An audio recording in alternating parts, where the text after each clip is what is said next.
who seek entry to the Wizards' Institute of Tockley. Only those who correctly answer its riddles may pass. Wizards' Institute of Techno.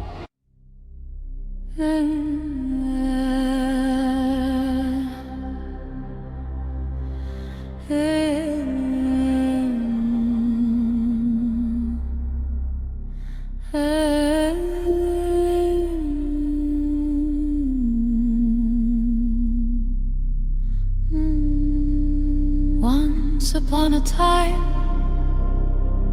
in a monastery hall, Elizabeth sat alone with a contract on the desk. She had a white wine glass and a stack of papers by her elbow, lamp buzzing soft over the stone, pen tapping out a slow rhythm. Then the air went cold, a shape stepped out of nothing, not a woman, not a shadow, something in between. And the room went strange in a blink, glass to red in her hand, voices moving through the walls like they knew where she stood. She said, I'm not losing my mind, but the floor felt thin when Erana called her name, Elizabeth.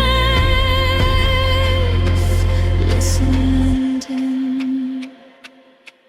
More figures drifted in behind her, ghosts and nuns' habits, quiet as steam, floating slow past the archway, bare feet, no sound, no seam. Her hand slipped, the glass hit the floor and split. Wine ran bright over the tiles. She stared like she might wake up from it, and the room went strange in a blink, glass to red in her hand, and then voices moving through the walls like they knew where she stood. She said, I'm not losing my mind, but the floor felt thin when Erana called her name, Elizabeth. Listened in. Hello, Elizabeth, Erana said, like she'd just stepped out for an hour. Her face was soft, almost smiling, same eyes, same sharp old power. Don't shake, she told her, it's only me. I came back with a message. You need to take this to Berosmus. Elizabeth gripped the table edge and tried to keep her breath steady.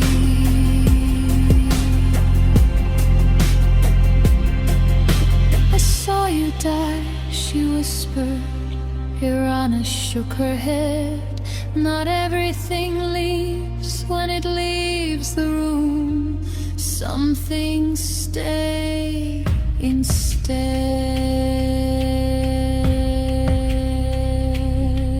They talked there for a little while about winter names, the old bell tower, about how grief sits in a chair and waits there after hours. Then Erana stepped back, the nuns with her like a closing door, and the hall filled up with ordinary noise that hadn't been there before. And the room went strange in a blink, glass to red in her hand, voices moving through the walls like they knew where she stood.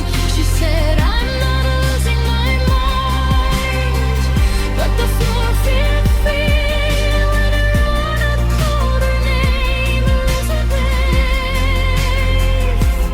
Listened in.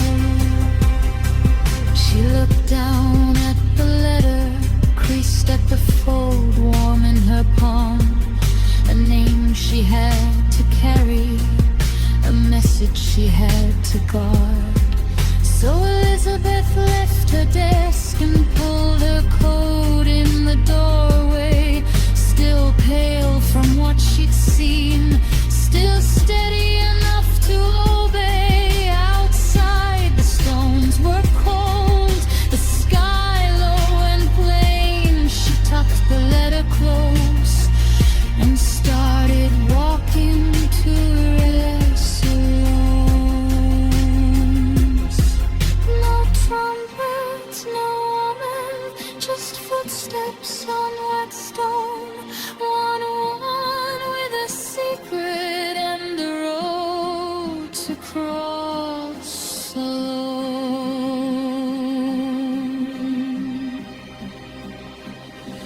And the room went strange in a blink.